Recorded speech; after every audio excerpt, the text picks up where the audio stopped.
Es el turno de intervención ahora, por espacio máximo también de 30 minutos, del Grupo Parlamentario Vox. Tiene la palabra don Juan José Liarte Pedreño. Señoría.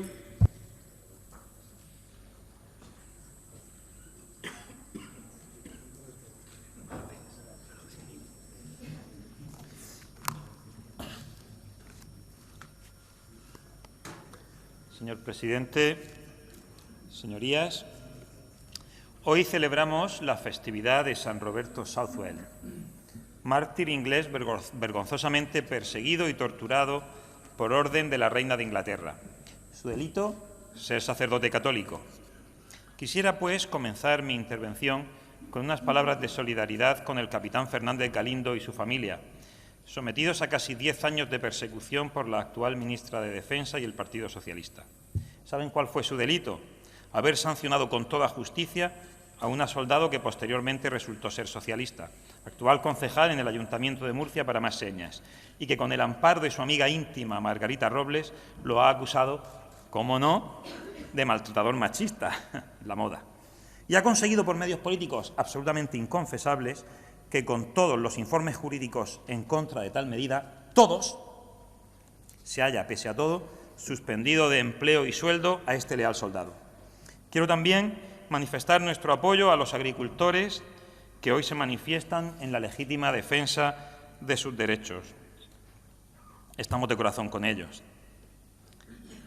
El proyecto de ley de presupuestos que hoy debatimos fue ayer mismo y acaba de volver a serlo, apoyado por el Partido Socialista. Ayer a través de su señoría, el señor Conesa, hace un rato por su señoría, doña Gloria Alarcón.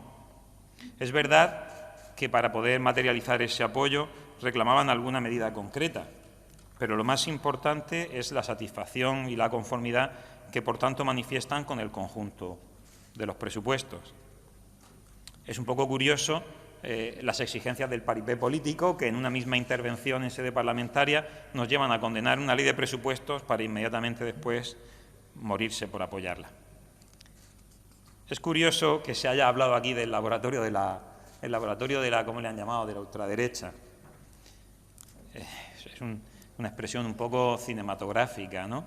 Si queremos ser cinematográficos, a mí me suena mucho más cinematográfico hablar, por ejemplo, pues no lo sé, el laboratorio del doctor Fraude o el gabinete del doctor, en fin.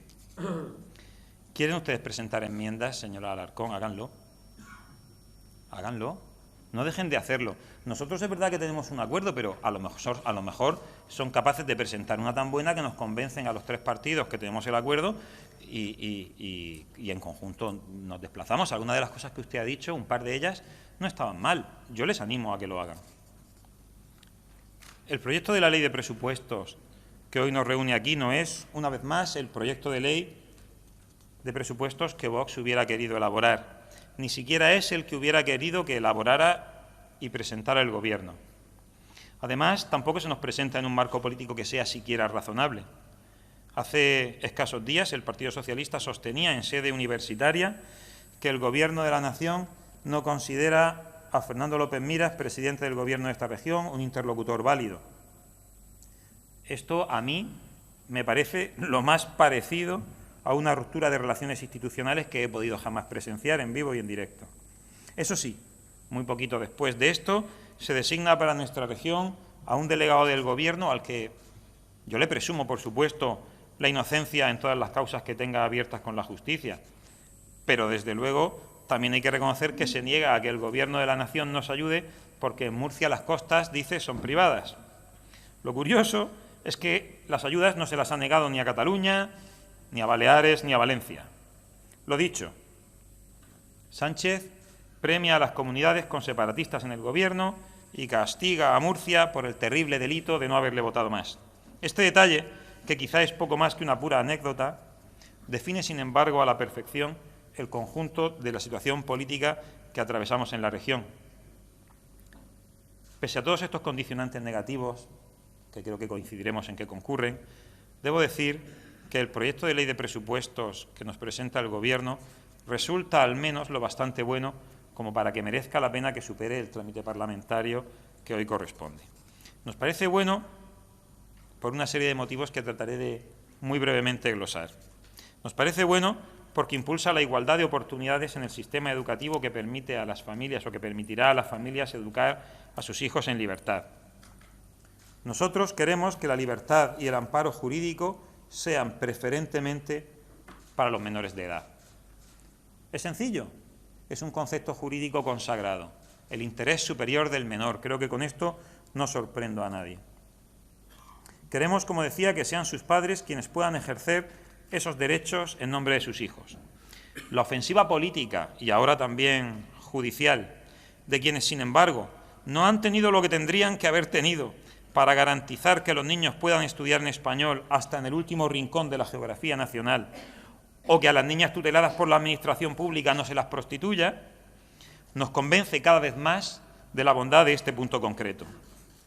Ni en la Unión de Repúblicas Socialistas Soviéticas ni en la Alemania nazi se habría permitido bajo ningún concepto, jamás, que los padres impidieran el adoctrinamiento de sus hijos en los contravalores del partido político dominante en cada uno de estos casos que he mencionado. Los que no desean la libertad de los ciudadanos, o al menos no la desean por encima de sus intereses políticos, personales y partidistas, tampoco están dispuestos a que los padres puedan gozar en nuestra sociedad de una libertad de la que tampoco pudieron gozar, como decía, ni en la Alemania nazi ni en las repúblicas socialistas soviéticas. Pero yo a quien quiero dirigirme hoy es precisamente a los hombres y a las mujeres de nuestra región que se atreven a adentrarse en la peligrosa, costosa, sacrificada aventura de tener hijos. Ellos ahora ya saben a quién pertenecen los hijos. También saben la libertad de la que van a poder disponer para educarlos en función de que quien gobierne en Murcia y en España sea uno u otro. Todo lo demás, en realidad, es pura anécdota. Mientras descubrimos con horror auténticas redes de prostitución de menores tutelados, redes que el PSOE y los separatistas han impedido que se investiguen allí donde tienen mayoría para ello, constatamos también que la hipersexualización de niños a edades que no resultan razonables fue el paso previo para que estas mafias, ya saben ustedes, el marido de Mónica Oltra y otros, pudieran crear las condiciones de abuso que ahora han salido a la luz. Por eso apoyamos la tramitación de estos presupuestos si a cambio en la región se cumple el acuerdo para que la masificación de menores tutelados en el centro de Santa Cruz sea corregida, para que los mismos sean trasladados a un lugar con condiciones más dignas y menos masificadas. Tengan ustedes la seguridad de que seguiremos velando por la integridad y por la dignidad de los menores tutelados, sean o no sean españoles. Apoyaremos la tramitación de estos presupuestos porque los mismos prevén la modificación de la Ley de Participación Institucional y la legislación concordante en la medida que resulte necesario para el objetivo de regular las subvenciones básicas a los agentes sociales, de forma que se compense, sí, de manera objetiva y justificada, su función de participación institucional. Nos parece justo y necesario, en contrapartida, que cualquier otra subvención a los agentes sociales sea de carácter competitivo y deba estar subordinada al interés general y sujeta al principio de libre concurrencia. Hemos pactado la eliminación paulatina de las subvenciones genéricas para gastos de funcionamiento durante los próximos 3 ejercicios hasta su total desaparición. Cualquiera que crea en la función representativa original de los sindicatos y que desapruebe el nivel de institucionalización y posicionamiento político de los mismos, cualquiera que desee unos sindicatos independientes del poder político, que los subvencione en cada momento y que, por tanto, los dirija, unos sindicatos que verdaderamente se dediquen a defender los intereses de los trabajadores y no a ser la quinta columna política, la élite liberada, no trabajadora, por supuesto, que se arroga, sin embargo, la representación de quienes sí que trabajan. Esas instituciones que ya no podrían hoy sostenerse con las cuotas de sus afiliados, porque sus afiliados, señorías, se han cansado ya de sostener liberados sindicales. Esto es aplicable también, salvando las distancias, a las patronales y nuevamente es aplicable también, señorías, a los políticos. Lo que ocurre es que en el caso concreto de los políticos, señorías, recordarán ustedes que nos dejaron solos aquí mismo a los de Vox. Intentaremos volver a plantearlo. Todos podemos rectificar. Nos han acusado, o se nos ha acusado implícitamente, de que, detectado el abuso en el reparto de subvenciones al que venía refiriéndome, lo hemos mantenido, sin embargo, para que su desaparición sea paulatina a lo largo de 3 años. Miren, por muy firmes que sean nuestras convicciones, por muy lícitas que sean, y estoy convencido de que estas en concreto lo son, lo que no es razonable es que se utilice el poder político para imponer como un elefante en una cacharrería y provocar más perjuicios de los estrictamente necesarios para poner en marcha los avances que se consideran, esta vez sí, necesarios. Me gustaría resumirlo un poco más coloquialmente y les diría que lo haremos sin prisa, pero pueden estar seguros, en lo que nosotros dependa, sin pausa. Cuando esté implantada la reforma, sindicatos más pequeños podrán competir con la casta sindical hoy consolidada y calcificada, ejemplificada sin duda alguna principalmente en la Unión General de Trabajadores y en comisiones obreras. Quien de verdad sale ganando con todo esto y resulta obvio, si bien se examina y apartándonos de los intereses consolidados, van a ser los trabajadores y la lícita, honrada y necesaria, imprescindible diría yo, labor sindical de representación y defensa de los derechos de los trabajadores. Estos presupuestos son unos presupuestos que inician una senda de reducción proporcional también durante los próximos 3 ejercicios de los beneficios fiscales al sector del juego hasta su completa eliminación. Creo que en esto coincidimos todos, en que es una buena medida, especialmente cuando en contrapartida se acuerda desarrollar un paquete de medidas fiscales con objeto de beneficiar a las familias murcianas, al menos en la misma cantidad que supone la eliminación de los anteriormente referidos beneficios fiscales. Todos los grupos en esta Asamblea, en su momento, acordamos unánimemente que era necesario el arreglo de la carretera de Benizar.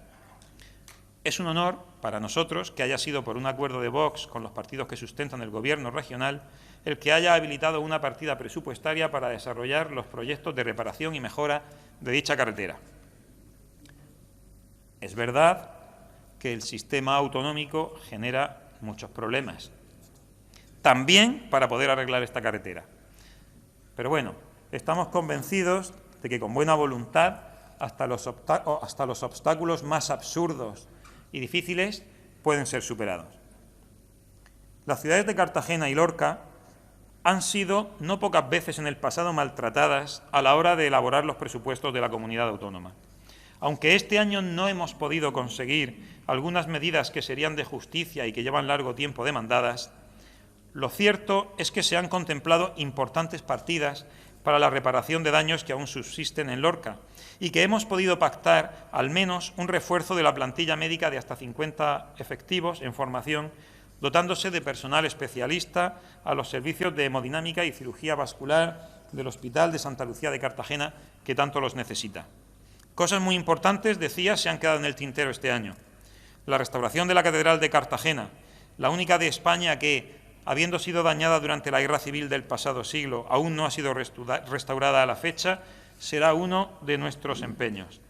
Se trata del edificio histórico que los cartageneros con más ardor reclaman restaurar. Quien no sea cartagenero, a lo mejor le costará un poco entender la importancia y el lugar que esto ocupa en el corazón de quienes sí lo somos. Pero no se preocupen porque intentaremos transmitírselo. Trataremos, por tanto, en el próximo ejercicio de alcanzar un acuerdo con la diócesis de Cartagena para que las trabas a la restauración de la misma se terminen. Y entonces será la hora de que actúe la comunidad autónoma. De eso tendremos tiempo de hablar.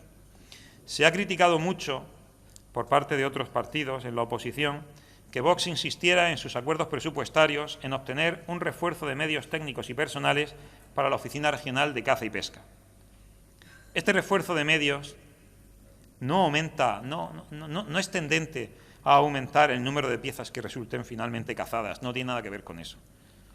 Lo que tiende es a aumentar la seguridad jurídica y el control administrativo de quienes desempeñan tan noble y antigua actividad. Ello beneficia tanto a quienes disfrutan con la actividad de la caza como a quienes, no haciéndolo, desean que la seguridad jurídica y el buen gobierno sean principios aplicables a cualquier actividad que se desarrolle en el medio natural. Señorías, merece la pena la tramitación de un presupuesto y el cumplimiento de un acuerdo que conlleva la revisión de los baremos y criterios competitivos de los programas de ayuda con cargo al 0,7% del IRPF para fines sociales. La revisión de estos criterios pretende que organizaciones más pequeñas, de más reciente creación que las grandes organizaciones que desarrollan su actividad en este campo de la acción social, puedan acceder con criterios de libre competencia a las ayudas públicas que se aprueben. La rigidez del sistema es siempre contraproducente y puede llevarnos al caso extremo de que alguna de estas grandes organizaciones se funcionarialice. Fomentar la igualdad y la libre concurrencia también en este sector favorece, sin duda alguna, al sector mismo.